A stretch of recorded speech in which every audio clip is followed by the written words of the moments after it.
Thank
you. Good afternoon again. I'm so thrilled to be sitting here with one of my heroes, Dr. Alvi from Calgary, because while the world was waiting for some kind of action, you know, after this UN statement, we all thought some kind of action would happen to help protect and save the Rohingya. We've seen Dr. Alvi, who didn't wait for anything. She has not been waiting for anything. She went off last October with her stethoscope and her medical books to the camps in Bangladesh to minister to these wretched Rohingya tormented refugees herself. And I have to ask you, Dr. Alvi, what compelled you to do this? Thank you, Tina, for getting me here. I'm delighted to be here. So last year, when the massive the campaign of violence started, I was hearing all these stories of massacres, violence, rape, and being raised in a developing country, Pakistan, I knew that these countries have so much trouble to deal with their own issues rather than having an extra million mouths to feed. And I just couldn't sit and watch. So I talked to my friends, 2 of my colleagues went with me, and the conditions on the ground really shocked me. Just imagine, like 1 million people, traumatized, sick, injured people living in those flimsy bamboo tents. They have nothing. They know no food, no water, no sanitation, even no clothing. So after I came back, I tried doing what I could to raise awareness to their conditions. And thank you, Tina, for helping me with that, and everyone in Women in the World. Eventually, what stuck with me the longest, the hopelessness of their future. The Rohingya crisis was in the news media maybe for a week, and then everybody forgot about it to focus more on Trump and Stormy Daniels and so forth. Unless there is some real international pressure, this crisis won't end. So as a woman, as a doctor, especially as a mother, I was horrified to see the conditions that the Rohingya are living in. We went back again last month, right? And why did you feel, what happened when you went back this second time? Had there been any improvement on the ground in the time since you went last year? Actually, this trip last month, it was a continuation from the first one, because when I came back, we started with my friends, we started sponsoring a medical clinic, and we are hiring local Bangladeshi doctors and buying medications. But I thought that, the need is way more, and just giving them medical relief is not enough. So I need to go back and to understand the origin of the crisis. So in this trip, in addition to giving medical care, I spoke to a lot of Rohingya. And how to get a better idea how the crisis began and what they think the solution could be. As Nelson Mandela said, hatred must be taught, and it has been taught for generations in Myanmar. In the past, the members of Rohingya community, they were treated as second-class citizens, and it escalated to a point they were not considered even human beings. Totally dehumanized, totally to be dehumanized. I want to play a clip of one of the women that you treated just a few weeks ago. The woman was named Gulbahar, and Women in the World's camera crew accompanied you and shot this footage. Do you want to just play this clip? Because it gives a sense of the kind of work that Dr. Alvi is doing. Thin, she's so thin. She does not have any muscles, any fat. Tell her that I'm gonna check her stomach. If it hurts, let me know, okay?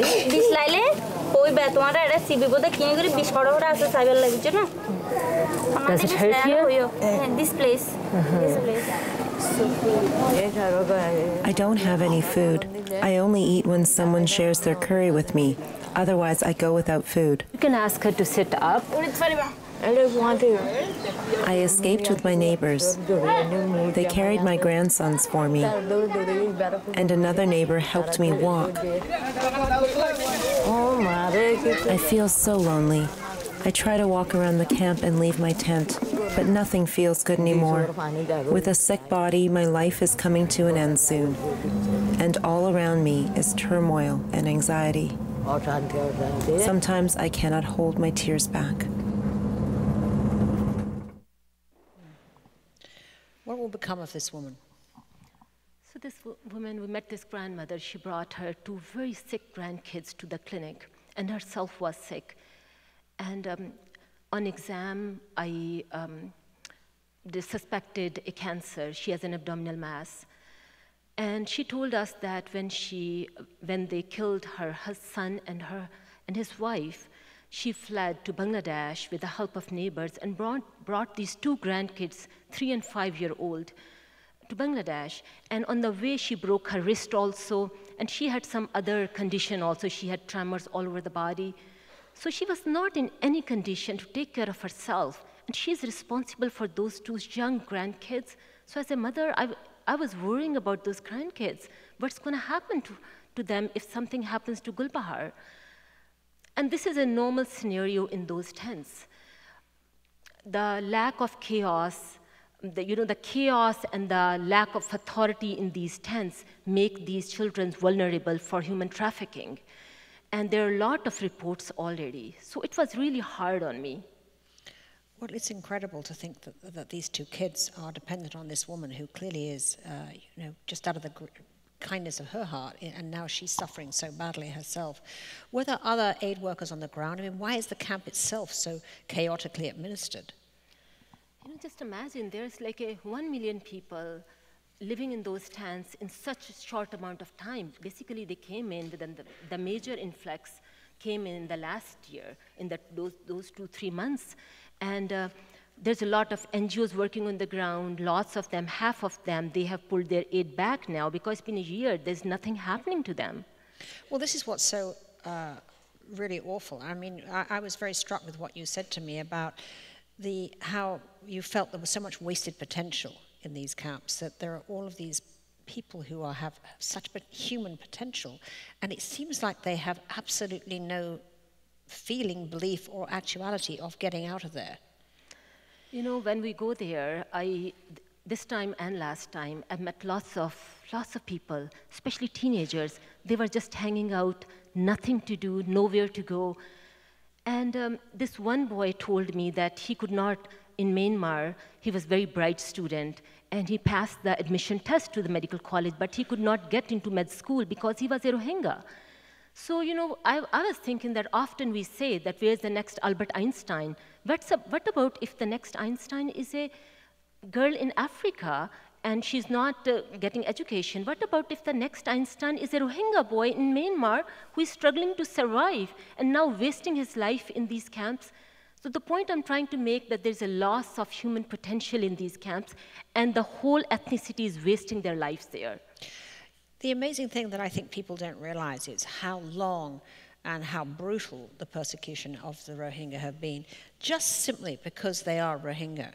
And I'd love to sort of put up on the screen here, if we can, the list of all the things that the Rohingya are not allowed to do in Myanmar. So these are the things, I mean, now they're fleeing completely, but these have been the things that for years, decades, generations, they have not been allowed to do in Myanmar. Can we see that slide? Look at all these things. They can't have birth certificates. They can't have healthcare. They can't have high school, university, freedom to travel, smartphones, electricity after dark. This is really about squeezing people to death. I mean, it's like what happened with the Nazis when they gradually eliminated one by one all the freedoms of the Jews until they were finally gassing them. And why do you think it is that the world doesn't seem to be interested in what is going on there in such a systematic way? I don't know, to be very honest, because when I talked to Rohingya and listened to that, you know, they were persecuted like for the last 40 years. And as human beings, we need some basic necessities to survive and run a society. Burmese thought that by denying Rohingya that, they would live on their own. Evidently, it did not happen. So they started to escalate the process. The world politics is very different, but it's a shame for me to say that this genocide is going on right in front of our eyes, and we are not doing a thing about it. We are doing nothing about it. Well, you treated unbelievable, you know, these sad stories, these patients. I want to share the clip of a young mother named Sumida who tells her story in her own words. Let's see that clip of Sumida. The military killed 3 of my family members. I lost my father-in-law, my husband, and my husband's younger brother.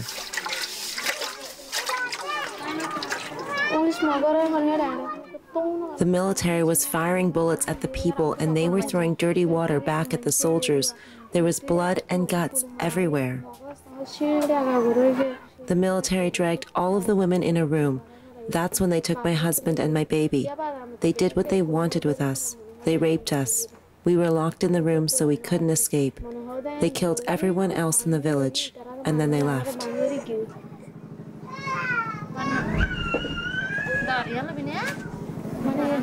I spend all day thinking that I have nothing anymore. I don't have any desires, just the desire to die.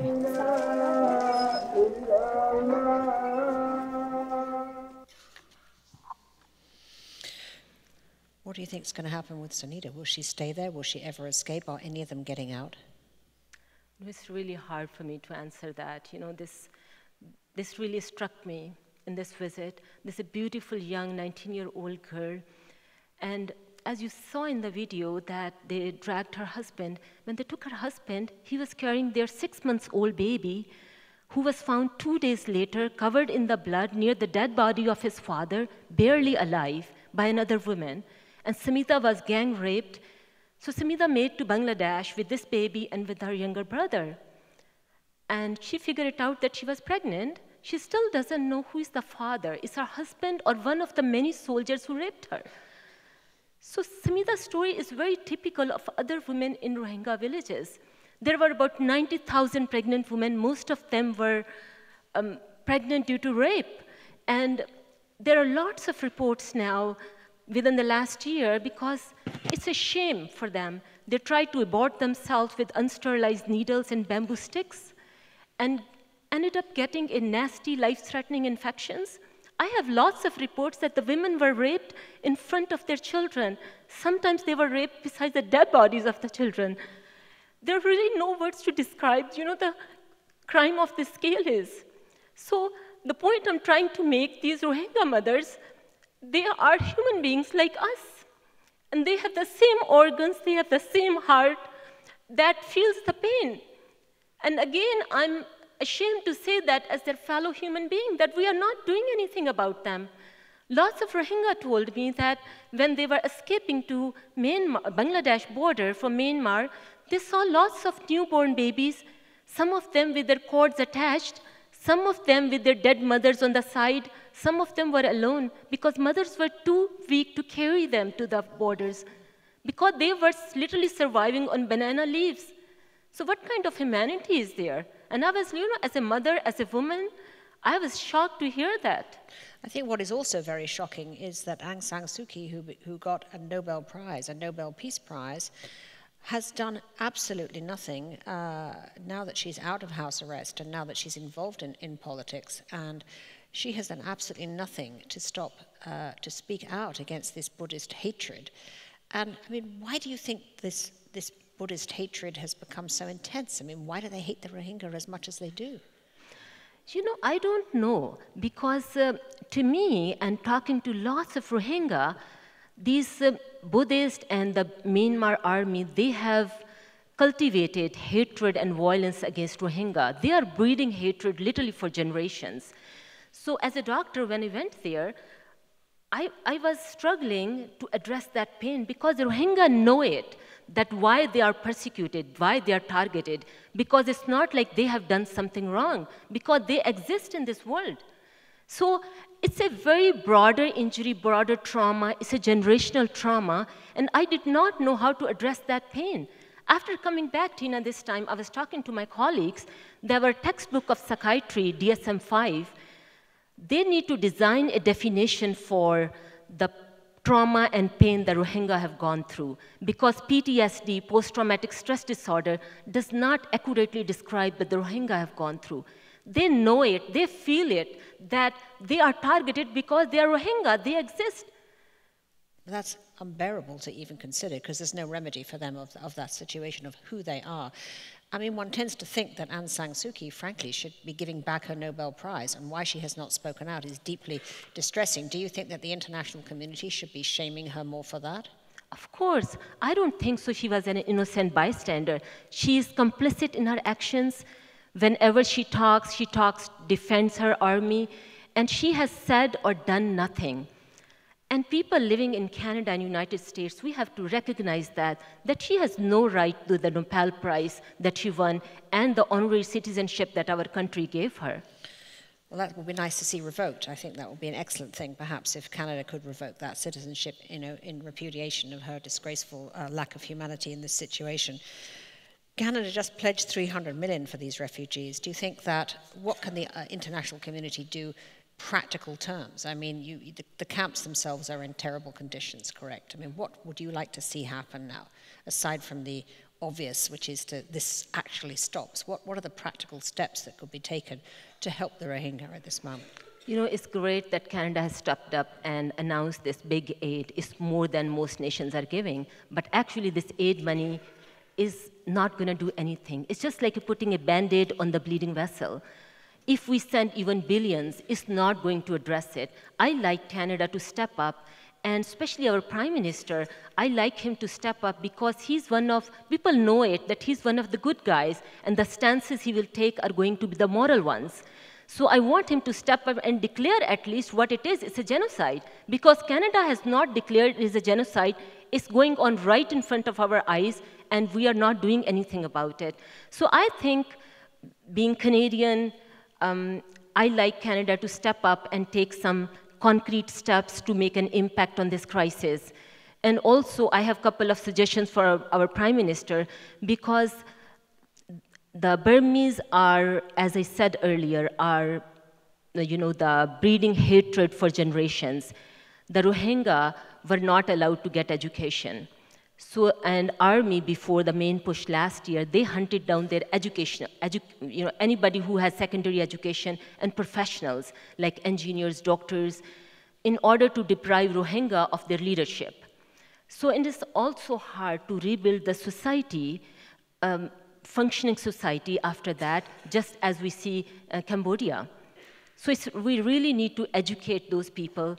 And I was thinking to have a suggestion, like bring those at least 1,000 people to Canada and for 5 years and educate them in the Canadian universities so that they can go back and rebuild their society. Because what's happening now, the people who are advocating for Rohingya, the NGOs, they are not Rohingya. Rohingya does not have a leadership. Right. Sometimes the NGOs have their own agenda. Even I cannot advocate for Rohingya because I don't understand the full situation. I have not gone through that. Well, obviously, not everybody here is as brave as you. I mean, let's face it, you did something extraordinary. You stepped up, your humanitarian gesture and what you put behind it was extraordinary. But for those of us who want to help the Rohingya today, what can we actually do? What are the things that this audience can now do? You have a foundation, correct? Yeah, I have a foundation. I work with a charity organization that's based on Canada, ICNA Relief, ICNA Relief. So I really appreciate that if everyone can support that organization, because I have seen their work on the ground. And I have seen the bigger organization work also. These people are really helping Rohingya. So if you can donate. The other thing, I want you to support your Prime Minister, no matter what the party you guys are. It doesn't matter.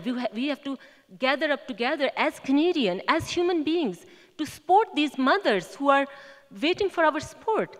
And you had a suggestion of a hashtag too, that please. Yes. So and if you guys cannot do anything, please hashtag my message about the Rohingya. That Rohingya need justice. They need international protection. Thank you so much, Dr. Alvi. You are a very brave and wonderful person. I think all of us here admire you tremendously. I'd like to now thank you on behalf of all of us for what you have done. Thank you, Tina.